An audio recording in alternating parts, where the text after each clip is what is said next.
Hello' everyone. চ' ইতিমধ্যে গম পোৱা গ'ল যে সোণাপুৰৰ জুবিন ক্ষেত্ৰত বোলে লাইন নাই। ইতিমধ্যে গম পোৱা গ'ল যে সোণাপুৰৰ জুবিন ক্ষেত্ৰ এতিয়া অন্ধকাৰত ডুবি আছে।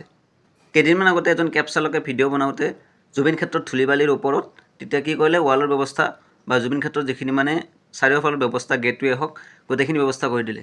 এতিয়া লাইটৰ ব্যৱস্থাখিনি কোনে কৰিব? এতিয়া জুবিন ক্ষেত্ৰৰ বিষয়ে কি মানে প্ৰত্যেকটো বস্তু মানে এটা এটাকৈ কৈ থাকিব লাগিব যে লাইট দিব লাগিব, অমুক দিব লাগিব, তমুক দিব লাগিব, তেনেকৈ মানে প্ৰত্যেকটো বস্তু কৈ থাকিব লাগিব নেকি? নে গোটেইখিনি বস্তু একালেঠাৰি মানে চিজিলকৈ কৰিব? মানে কি চৰকাৰৰ হওক বা প্ৰশাসনে হওক বা কি ভাবি আছে জুবিন ক্ষেত্ৰৰ ওপৰত ধৰিব পৰা নাই এতিয়ালৈকে। যিজন জুবিন দাক শ শ মানুহে দিনত শ্ৰদ্ধাঞ্জলি জ্ঞাপন কৰে, ক'ৰ কিমান বাহিৰৰ পৰা অহা পৰ্যটকে আহি পেলাই দৰ্শন কৰে, সেইখন জুবিনদাৰ জুবিন ক্ষেত্ৰ ভাবক অন্ধকাৰ ডুব যাই আছে আজি।